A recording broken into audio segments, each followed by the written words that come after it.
Welcome to the Dakota Live podcast.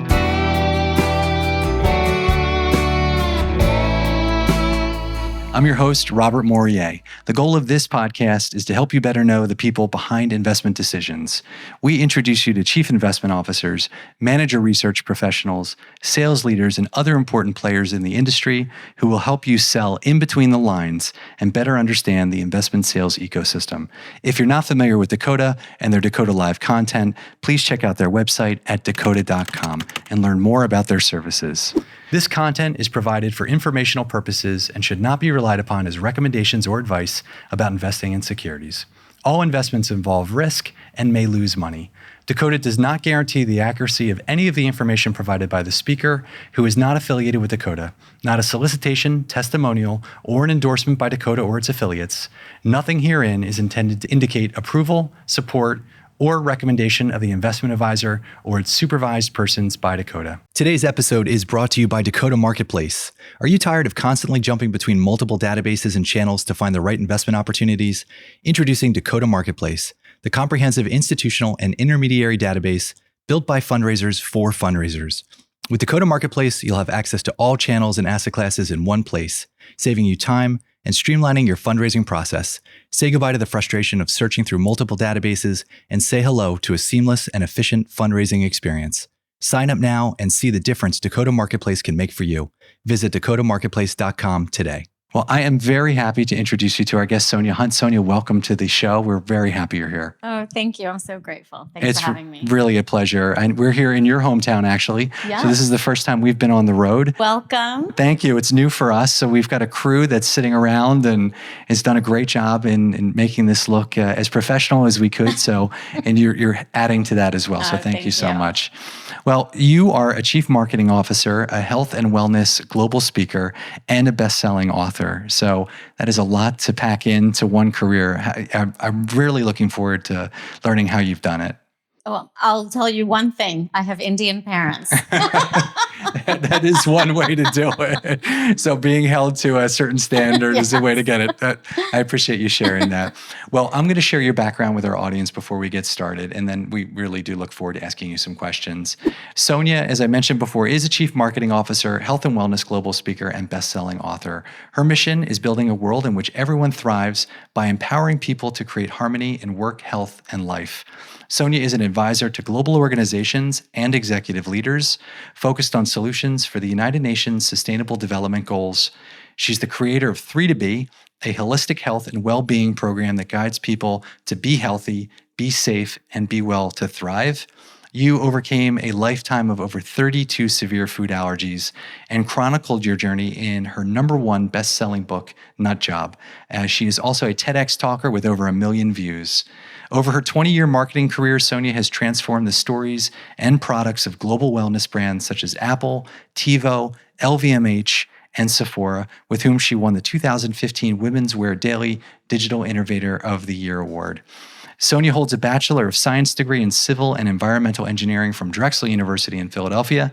She is a LinkedIn top leadership voice and a top 100 keynote speaker by DataBird Business Journal. Congratulations on all your success. What an exciting career you've had. Thank you. I'm ready to retire. Yeah, you should. It sounds like you should. It's really interesting. So where does this all begin for you? If you think about the start of this career, we'd love to hear how it all came to be. So age 3, I was diagnosed with severe food allergies, environmental allergies, and asthma. It's the trifecta that I say that nobody wants.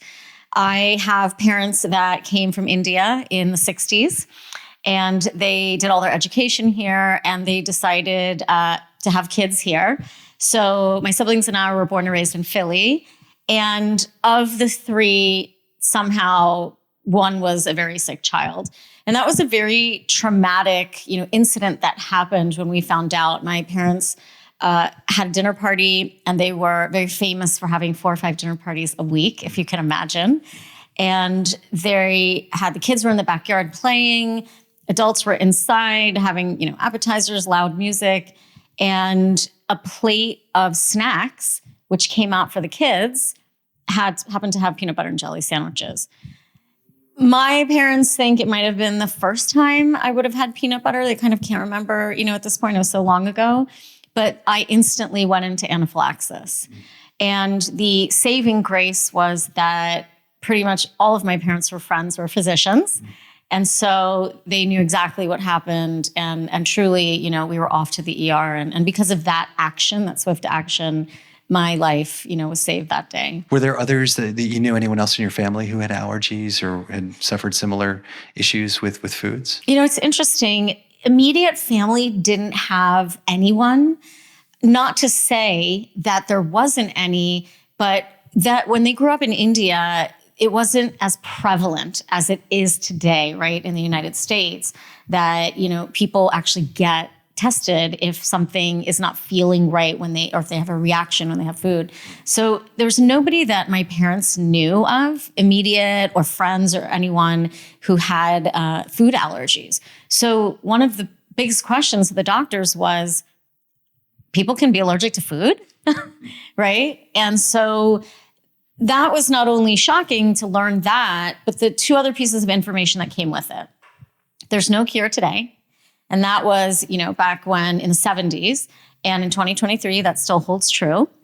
And the second part is, so just don't eat the foods, that you're allergic to, Sonia, which if you've ever, picked up a package and tried to even read a label, it's equally as difficult, today than it was back then.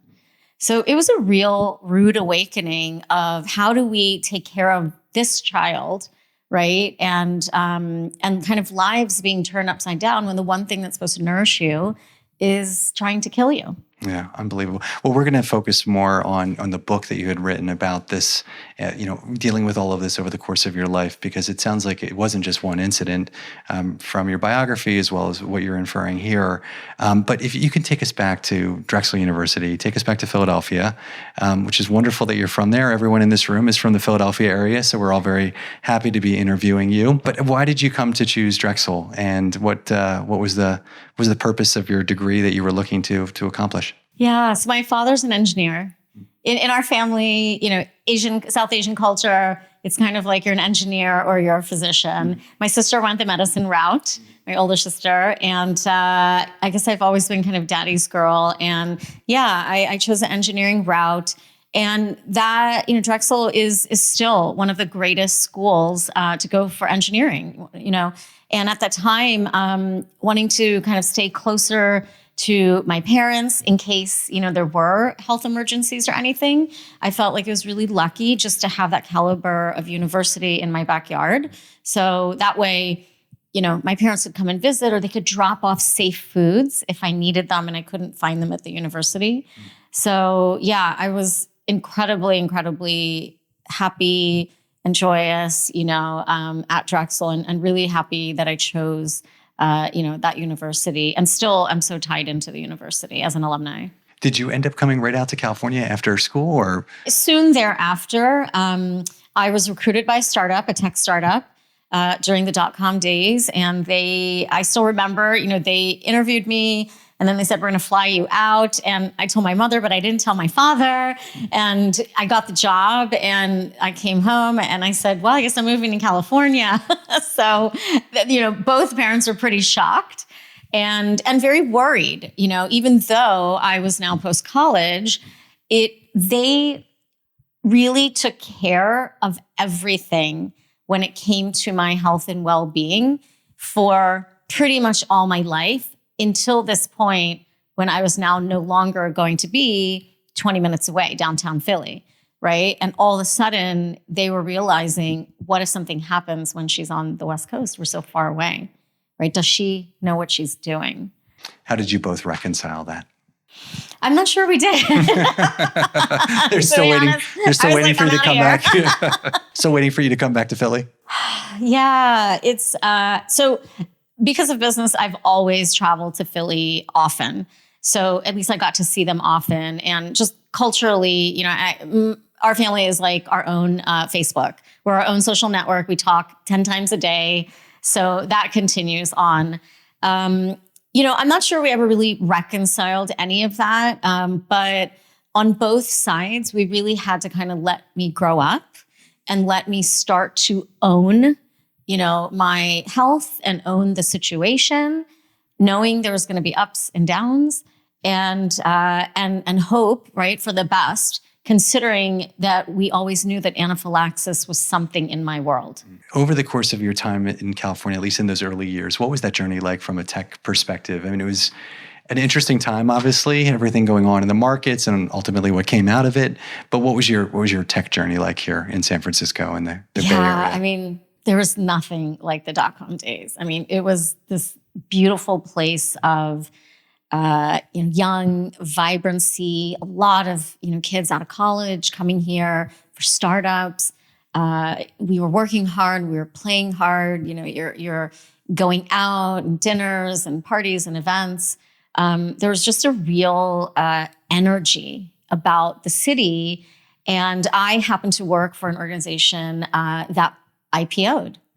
So kind of first real big job out of college. Now you're going through Silicon Valley IPO, which is amazing. I didn't even know what the letters IPO meant, actually. I didn't even know that I had stock options. So that it was just such an incredible learning curve, better than I would say like any MBA that I could have gone through, because we just learned right on the spot.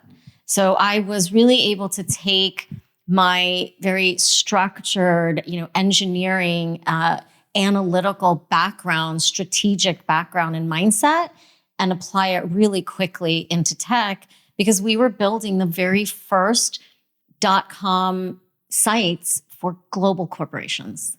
Is that how you ended up pivoting into working directly with corporations from a consulting perspective, or was there something in between? Yeah, no, I mean, I knew immediately from that first position, that I took, and I was originally coding, as an engineer, came here, with an agency, and I was coding these systems.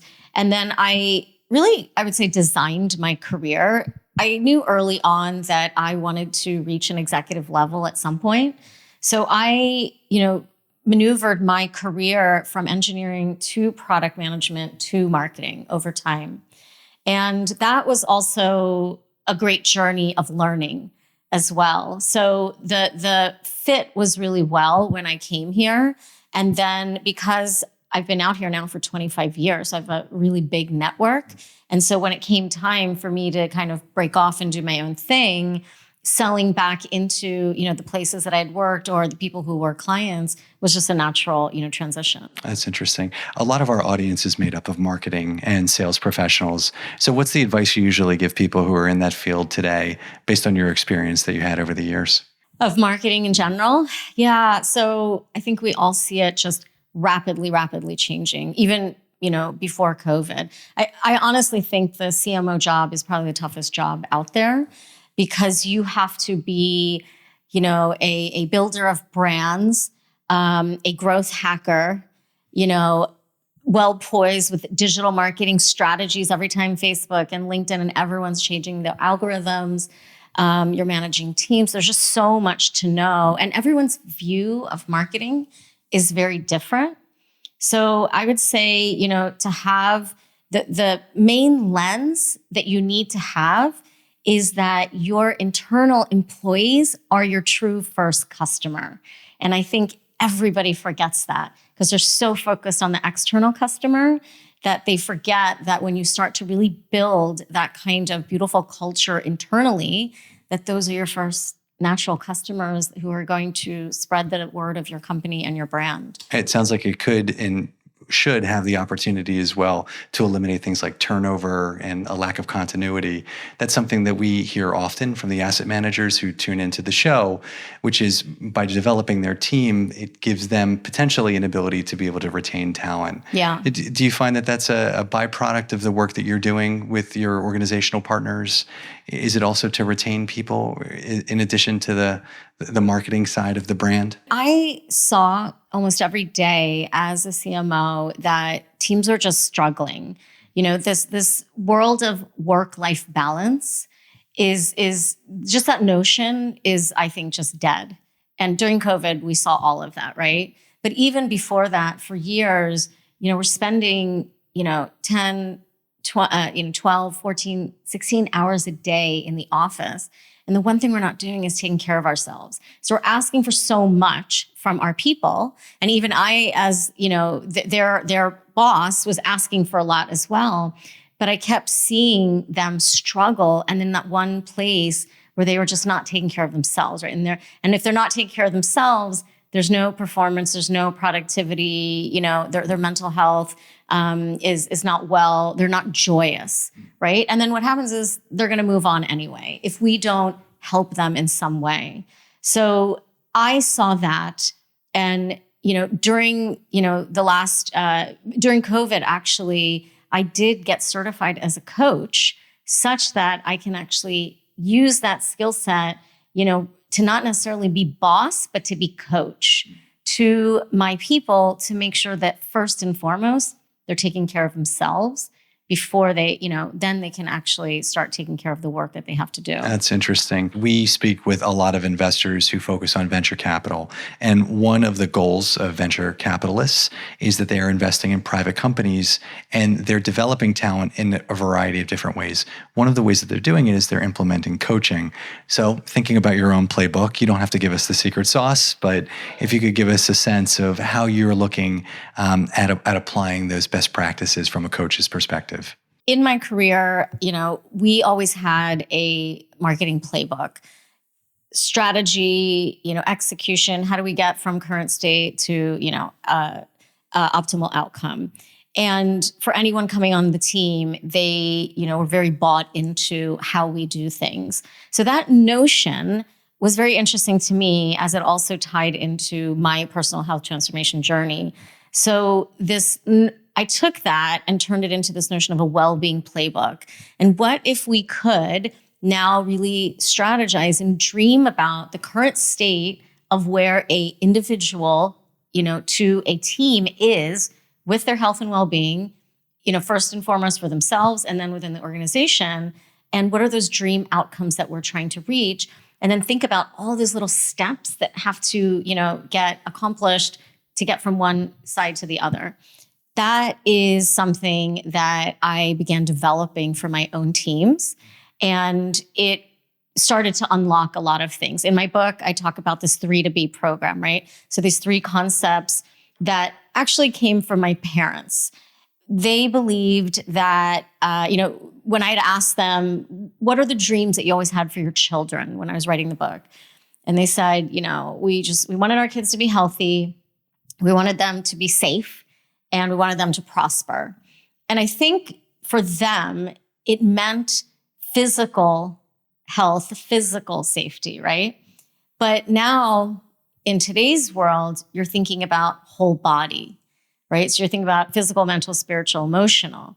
So that really applied well as a foundation of a well-being playbook for me to say to teams, or for leaders to say to teams, you know what? I'm invested in you being physically, mentally, spiritually, and emotionally healthy, safe, and well.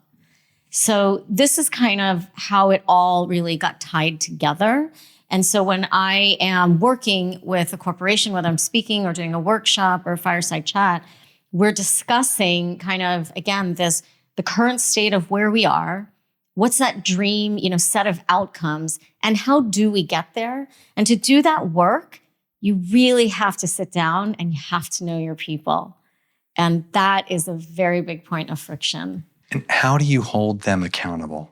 Because I would assume a big part of coaching is you're setting goals for people, but it's hard to get people to adhere to them, right? Yeah. People get busy. A lot of health and wellness is losing track of things in your life that maybe should be better for you. So from a coach's perspective, how are you holding your clients accountable? Yeah, so you can't really make somebody, do work that they're not ready to do.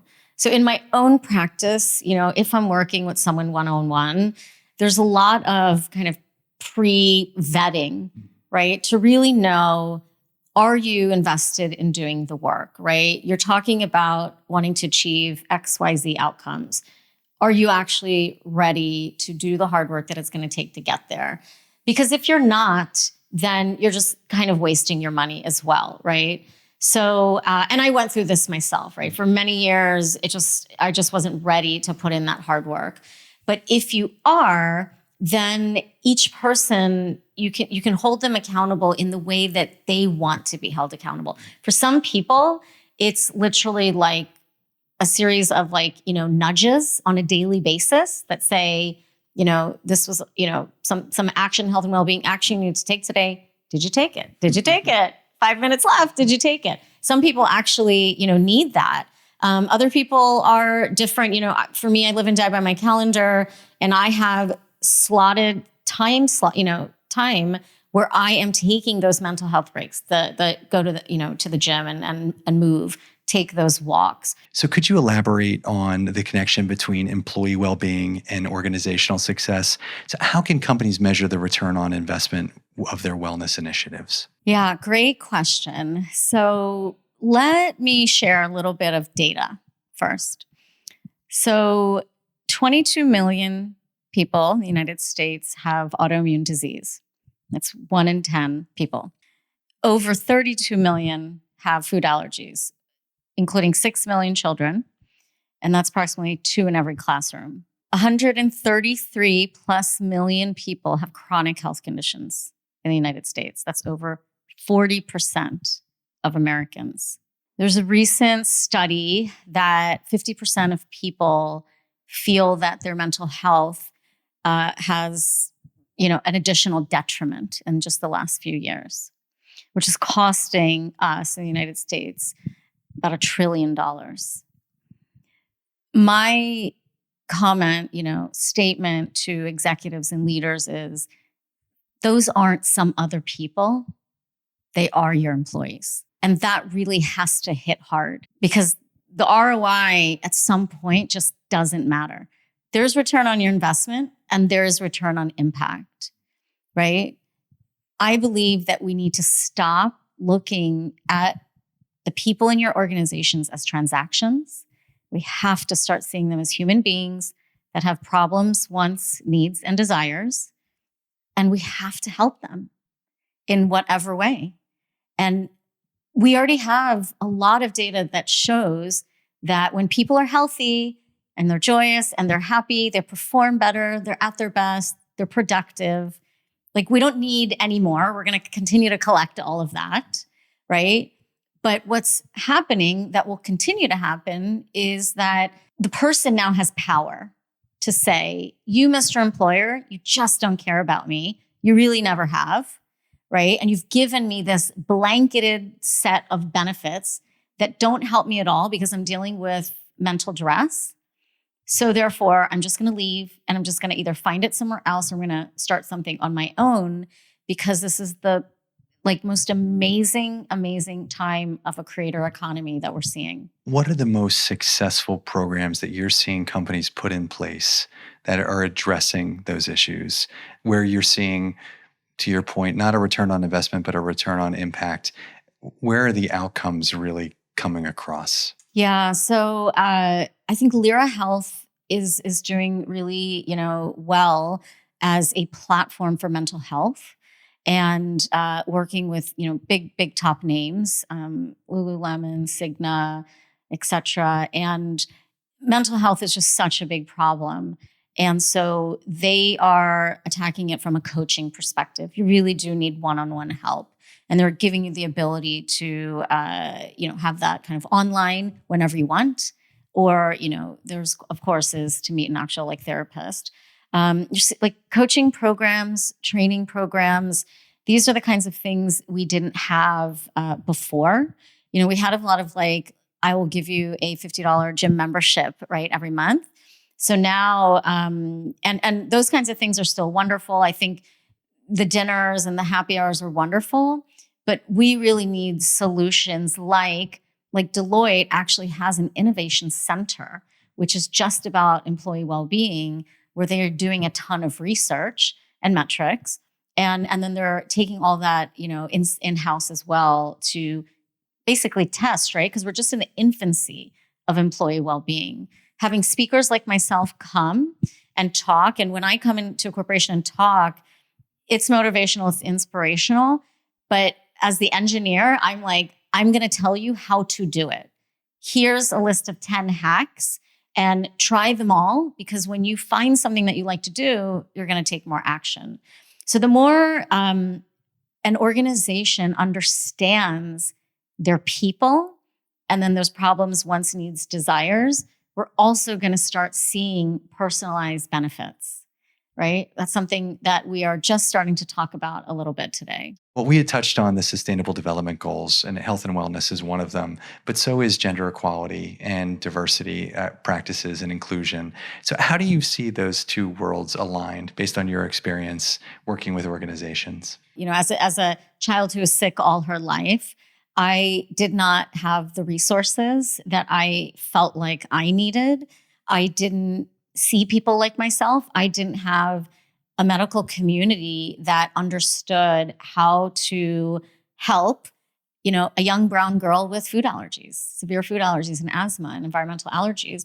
And that hasn't changed much today. We don't have a lot of data on BIPOC communities and the health issues. But the data that we have in terms of mental health, obesity, heart disease is skyrocketing even more than, what I was just telling you about the general stats in the United States.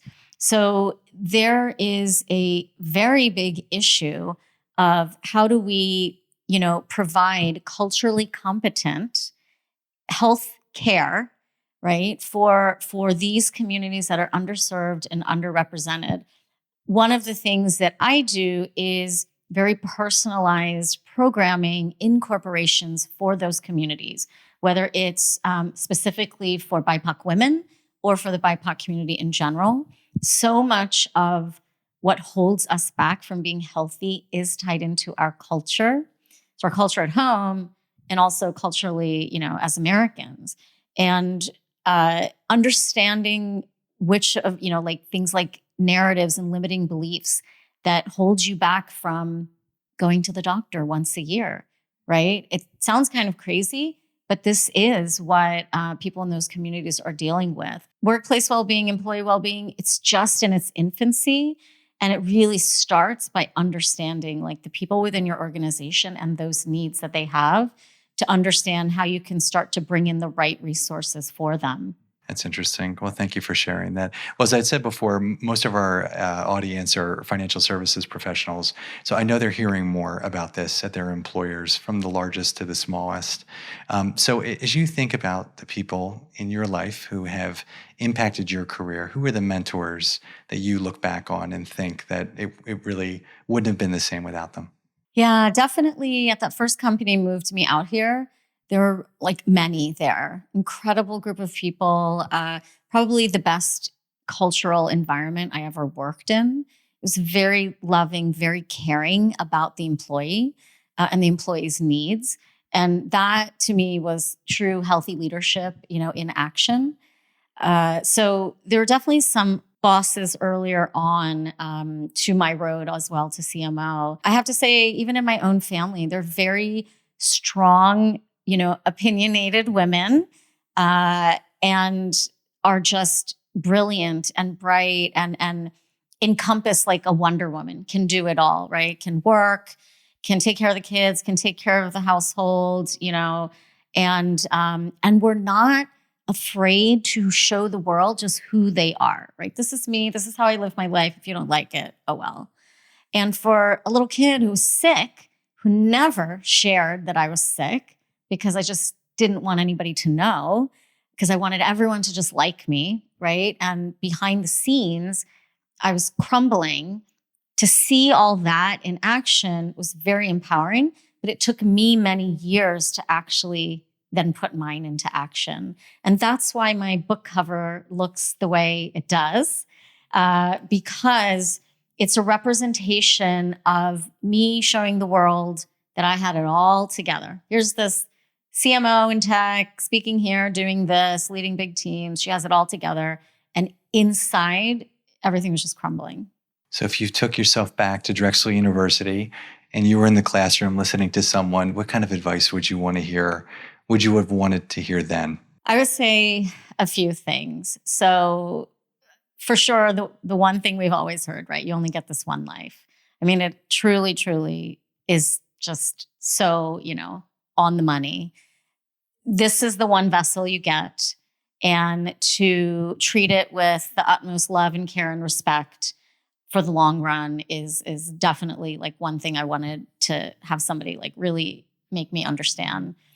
I think the second thing is really going inward to understand your needs and finding the courage not to be afraid to advocate outward for those needs, right? That's so important. We don't teach that at all. In the one health, I say we get one health class in school and then the end, like we never have it again. We don't know anything about our body systems. We know nothing unless you take a lot of YouTube or go to medical school or get sick. Exactly. So they say that people with food allergies are like, MDs because you do so much research, right? I did so much research and talked to doctors and talked to other people and talked to, other people in the medical community. So going inward to really understand your needs and not being afraid to share them with not just your employer, with everyone, because you need the help of community, right? Throughout your life, you need that love and you need that support to get through the hard times when they come. Something we address often also on our show is we speak with a lot of emerging managers, early stage companies. And a lot of times they're trying to develop a culture. They're trying to build a culture from scratch. And they'll get asked, how would you describe your culture? So from your perspective, how do you create a culture? How do you create a good culture that incorporates many of the attributes that you've talked about today? Yeah, so I'll go back to removing this notion of power, transactional relationships, and changing it to human partnership. We're here, toward common goal, to work toward common goals of building this product, of growing this business, et cetera. And when you start off at that foundational level, while also each person, including the leader, really going inward and thinking about what works for me, right? Like, yeah, it would be great if I had time to like get in a workout every day, or it would be great if I had like, a quick mental health break, or, go to this appointment, or a flexible schedule, right? What are your needs?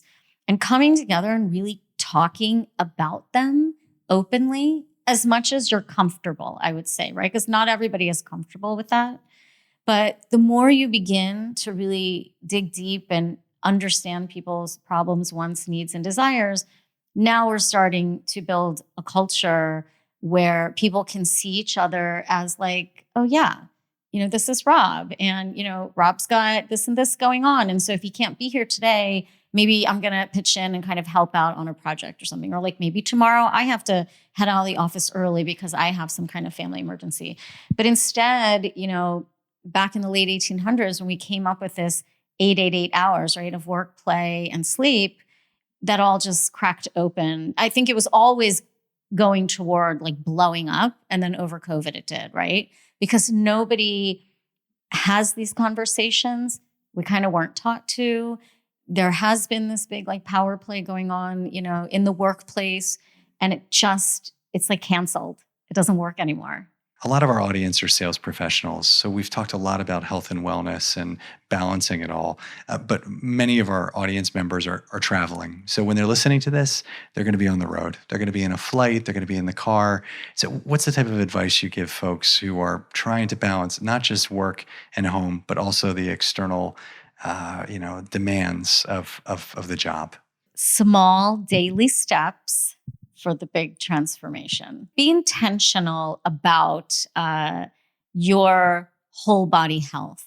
When you're traveling, and I travel so much as well, and I know you do as well. So it's so hard when we put all this pressure on ourselves, like I didn't get to the gym, or I didn't do this many steps, or whatever, right? But if you're intentional, right? If you set an intention with yourself to say, just every day, I'm going to take some small step to improve my overall health and well-being, my whole body health. It could be a walk, after you get off a flight. It could actually be that you get to the gym. It could be, the choice of eating a much healthier meal that on the road than you normally would. So these are these small steps, and they all count, right? Sometimes, again, I think we put so much pressure on, we have to take that schedule, that rigorous schedule that we had at home and take it on the road. And it just doesn't work. You have to be really flexible. So small daily steps. And if you continue, right, every single day, it's going to just become like natural habit. So when you are traveling here or there, you're going to be like, okay, I know the first thing I do when I get off a flight is I'm going to go to my hotel and then take a 20-minute walk. And that just makes you feel good. One of the aspects of the job, particularly from a sales perspective, is asking for the business. And that can be hard for people. It's one thing to get the meeting. It's another thing to actually sit down and say, I want the business. So what's some of the advice that you give from a coaching perspective to kind of encourage that assertiveness in the sales process? That inner work is just so important, right? And that working on that self-awareness, that self-regulation, the resilience, the adaptability, the humanizing. And everyone deals with like imposter syndrome, right? Literally everybody does. So if anybody thinks the rest of the world doesn't, no, they're wrong. And it can be intimidating, right? To really put yourself out there. And I think this is one of the trends that we're going to see more and more of, is that at all levels, especially sales, because it's a high stress job, to really spend the time to do the inner work, to be able to go with that flow and be able to put your best self out there. And if it didn't work this time, you're going to get up and you're going to try again, and it might work the next time. But the biggest step is actually just starting to believe in yourself. And you can't believe in yourself unless you start to do a lot of this inner work, right? And when I call it inner skills, it's really what we used to call soft skills, right? All of that development. You already know all of your sales sheets and pricing and all that kind of stuff, but it's really, how do you best provide that value to somebody such that you can make that connection to turn it into, a deal. And again, if it doesn't work out, how do I quickly bounce back and bounce forward in that sales cycle? And that's all inner skills development. Very interesting. Thank you. Last question for you. One of the challenges also of the sales role is making connections and making them quickly. So we used to talk about it as networking, but you're trying to build a rapport with someone that you may not know that well. So what are some of the helpful hints that you give people who are trying to build connections with people as it relates to business and business development? We're in a world right now of what I would call reverse networking. So if networking is going into a room and transactionally wanting something from someone that you might have your eyes on, right? That's the CEO of this company and I want to sell into them, etc. Reverse networking is, just think about it as like you're always giving away value without really wanting anything in return. And you see this a lot with content creators, right? You see this a lot. I mean, I do this in terms of coaching when it comes to social media. All the value that I'm working with people one-on-one, I'm just giving it away for free. Because the big thing that people don't know how to do is to actually piece together then how to do it for themselves, right? So I would say, think of reverse networking as, let me go in, let me build that human-to-human connection and relationship. Let me just give value, knowing that, now this is the start of a process, and maybe at some point we're going to come together in a deal.